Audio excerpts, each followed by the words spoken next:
замечательно. Никита Шевченко — это Всем привет. основатель фонд «Платформ» и исполнительный директор. Соответственно, он дальше сам о себе все расскажет. Поприветствуй, пожалуйста. Всем привет, вот меня уже представили, посмотрели долго занудное видео.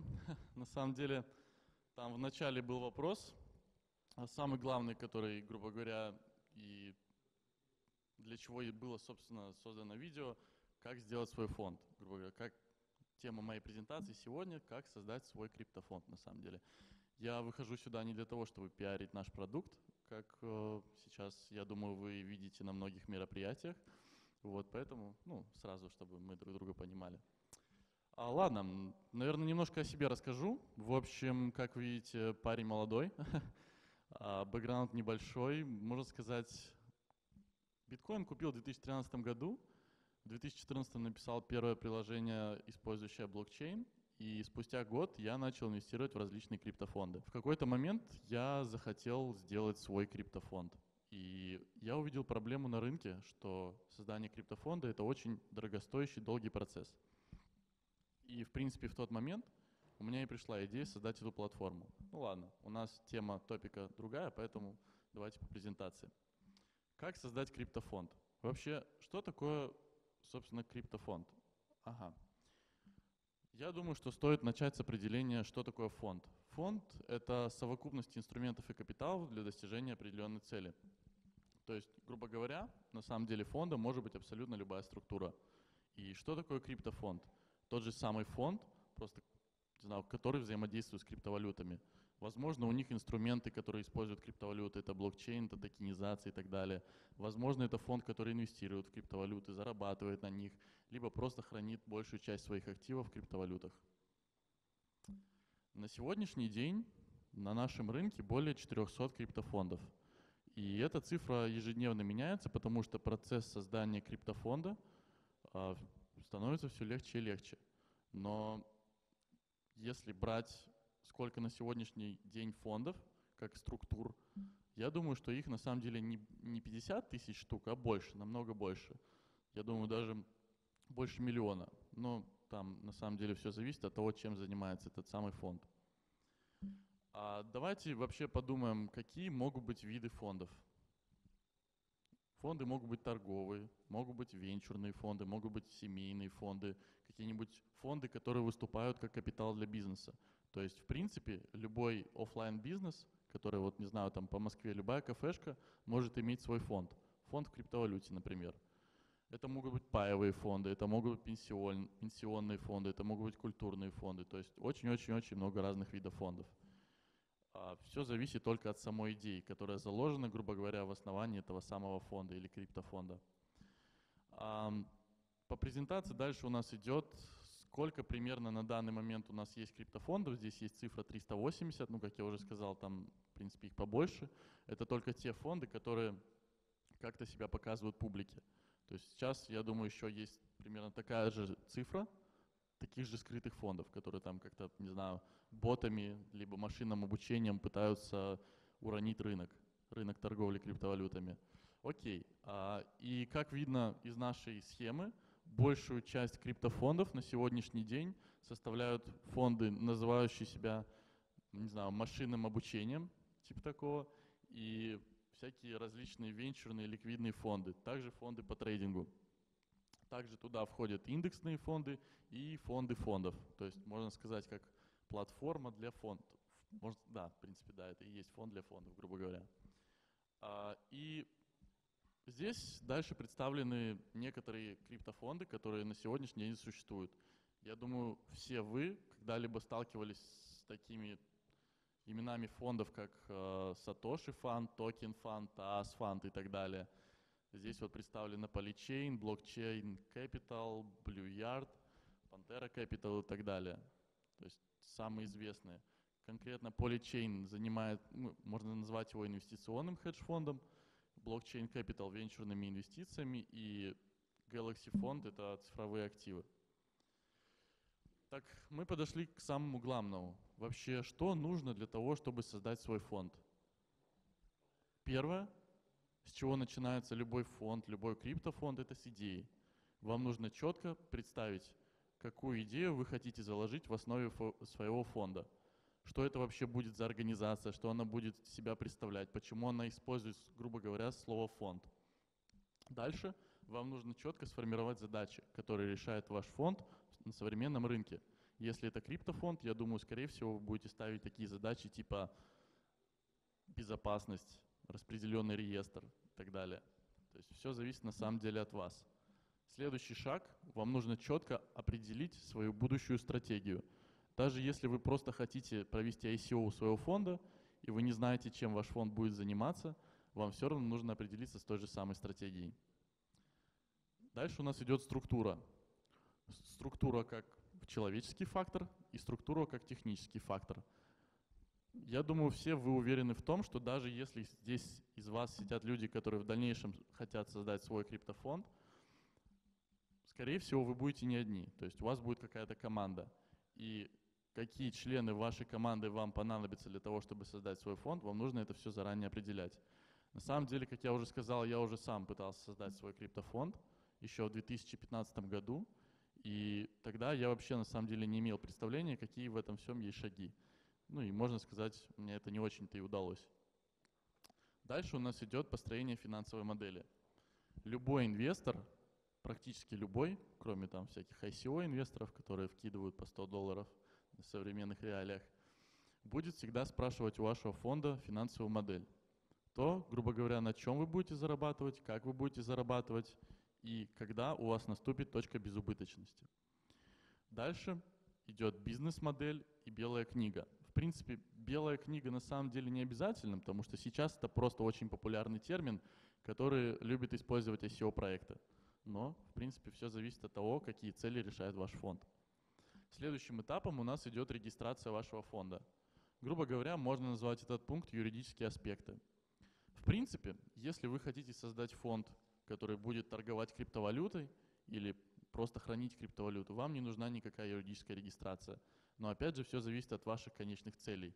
Если вы хотите как-то развивать фонд, если он не просто будет хранить, грубо говоря, деньги на криптокошельках, если он, возможно, будет когда-то принимать фиатные валюты, то вам по-любому нужна юридическая регистрация. Дальше идет выбор юрисдикции. На сегодняшний день самые популярные юрисдикции для криптофондов — это Каймановы острова, это Эстония. Сейчас вот еще активно идет, я знаю, Грузия и Армения. Армения, потому что там, по-моему, сейчас своя свободная экономическая зона, что-то типа того, могу ошибаться, поправьте. А дальше у нас наступает самый сложный этап, самый дорогой этап обычно. То, грубо говоря, на каком этапе я и остановил развитие и создание своего собственного фонда. Разработка продукта. Если у вас фонд, который зарабатывает на машинном обучении, на криптоторговле, я не знаю, либо у вас в вашем фонде какие-то есть трейдеры, которые используют различные терминалы для торговли, опять же, теми же самыми криптовалютами, вам нужно всегда разработать софт, позаботиться о софте. Техническая часть для вашего криптофонда важна как никогда. Это личные кабинеты инвесторов, личные кабинеты управляющих фондов, личные кабинеты трейдеров и так далее. Также могут быть личные кабинеты технической поддержки, то есть все зависит от того, какой фонд вы представляете. Сюда же входит разработка фронтенда, бэкенда, кибербезопасность, тестирование, а также самое главное — привязка к блокчейну и привязка токенов к тому, как вы, грубо говоря, зарабатываете деньги, если цель вашего фонда — заработок средств. На самом деле, я бы еще остановился на кибербезопасности, потому что даже если в сегодняшних реалиях вам для того, чтобы собрать деньги для своего фонда, просто можно, не знаю, на какую-нибудь площадку разместить свой фонд, свою идею, и все, вас закидают деньгами, через через некоторое время этого уже не будет. Вам нужно всегда заботиться о кибербезопасности, обеспечить ваших инвесторов, грубо говоря, идеей или хотя бы идеей, в лучшем плане это, не знаю, с реальным софтом, который позволит им не волноваться о том, что их средства пропадут в какой-то момент, вот как вы видели в начале. И дальше у нас идет, грубо говоря, самое менее важное, что я считаю, но, как считают маркетологи и люди, которые зарабатывают деньги, самое важное — это маркетинг, правильная маркетинг-стратегия вашего продукта, вашего фонда. Сюда входит идентика вашего фонда, это сайты, это личные кабинеты, оформление, брендбук, все. Правильная реклама, правильный залив трафика, правильная аудитория, то есть, на самом деле, очень много всего. И дальше, в принципе, из этого можно сформировать проблему. Создание фонда — это реально дорогостоящий и трудоемкий процесс. Это первая проблема. И вторая проблема — это скорее проблема для инвестора.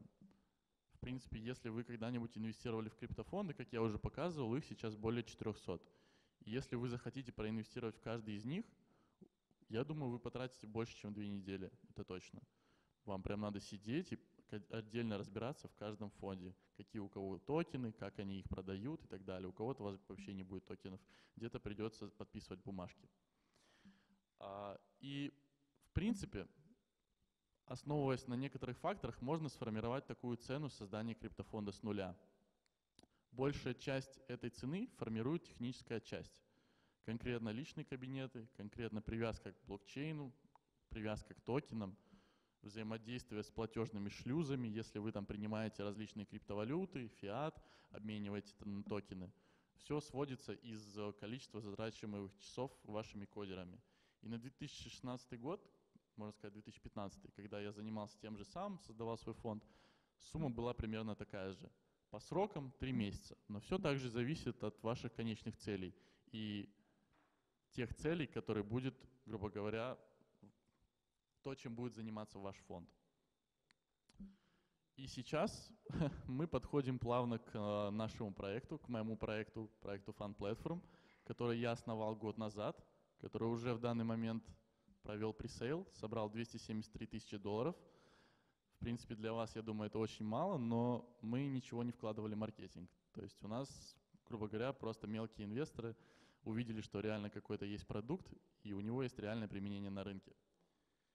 Грубо говоря, наша платформа, которую вы видели, такое, можно сказать, длинное видео в начале, решает 4 основных проблемы.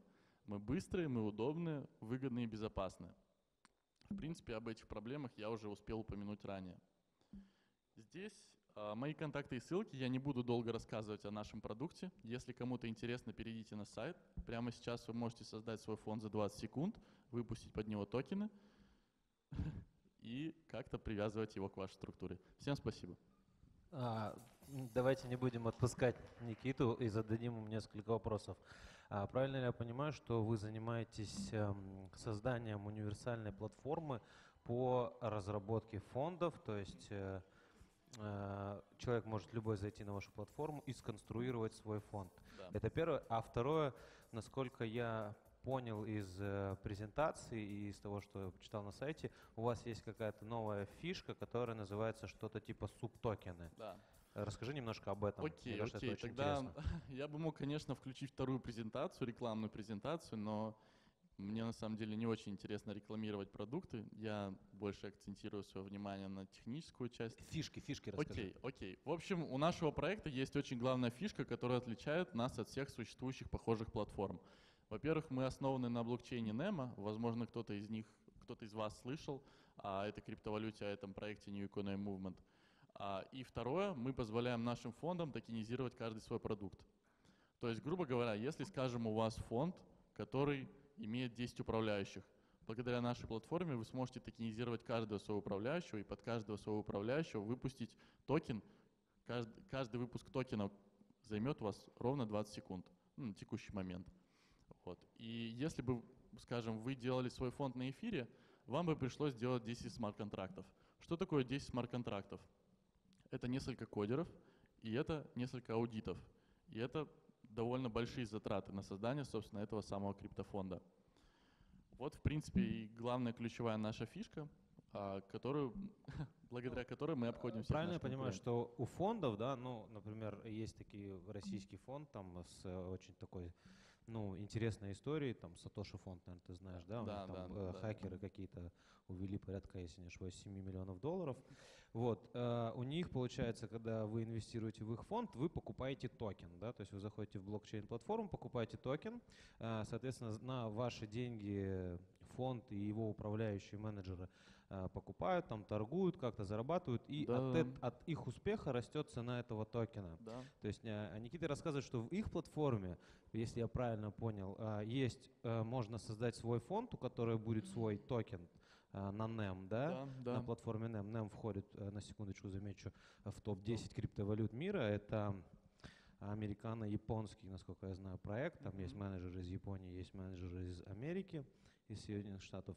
Вот. И, соответственно, вы выпускаете под каждого управляющего менеджера токен, который привязан к верхнестоящему токену. Да, но на самом деле токены могут быть не привязаны к менеджерам, то есть они могут быть привязаны вообще к любой структуре, которая имеет ваш фонд. Возможно, у вас фонд картин, и в вашем фонде картин тех же самых 1000 картин. И вы хотите, грубо говоря, каждую свою картину вывести на ICO. Благодаря нашей платформе вы сможете токенизировать каждую свою картину, под каждую свою картину выпустить отдельный вид токенов и продавать картину по отдельности огромному количеству инвесторов. Вопрос это такой, главное преимущество. Вот тема со субтокенами, это как бы фича NEM, это их фича? Да. То есть это их NEM платформа отличается? Да. У NEM есть так называемый namespace, есть мозаика, там, если по технической части смотреть. То есть они, грубо говоря, позволяют выпустить токен и субтокены или дочерние токены под каждым основным токеном.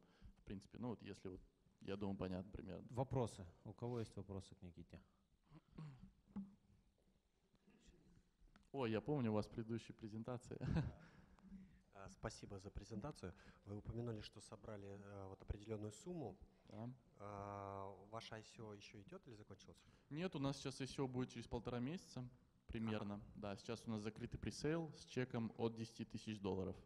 Вот, только вот локальные инвесторы на самом деле в большей степени российские, плюс Америка. Хорошо, теперь такой вопрос. И второй вопрос, исходя из первого, сколько у вас софткап и хардкап на ICO? Да, на самом деле у меня есть отдельная презентация конкретно о нашем продукте, но я посчитал, что здесь аудитории будет более интересно, как создать свой криптофонд. Но если в 2 словах, наш софт это на текущий момент это 1 300 000 и хард 9 750 000. Но недавно мы заручились поддержкой очень серьезных организаций, и так получается, что, скорее всего, 99% мы увеличим свой хардкап до 40 миллионов. Но я вам этого не говорил, потому что это пока секрет. Спасибо за инсайт. Да, конечно. Вот тут нормально. Да. Что еще раз? Да, кстати, это отличная новость, да, у нас Facebook блокирует рекламу ICO. На самом деле у нас данное мероприятие продвигалось в Фейсбуке, и нам пришло уведомление, что ваша реклама заблокирована, потому что мы там упоминали слова ICO и блокчейн. Да. Вот это по непроверенной информации у нас еще Google планирует запретить рекламу ICO проектов и так далее. И, соответственно, но мне кажется, что это связано с тем, что у нас планируется большой ICO Telegram мессенджера, да? И, соответственно, как бы я думаю, что основными каналами рекламы ICO Telegram будет как раз-таки Facebook и Google. И вот как бы $20 миллионов. Да, эти как бы ребята, наверное, являются одними из самыми главными конкурентами этого прекрасного мессенджера на самом деле. Вот, поэтому я думаю, что здесь есть какая-то связь. Есть еще какие-то вопросы? Да, если есть какие-то вопросы, мы будем сидеть там. Я не думаю, что до конца презентации, так что если что, подходите, поговорим. Спасибо, давайте проводим. Всем спасибо, классная публика.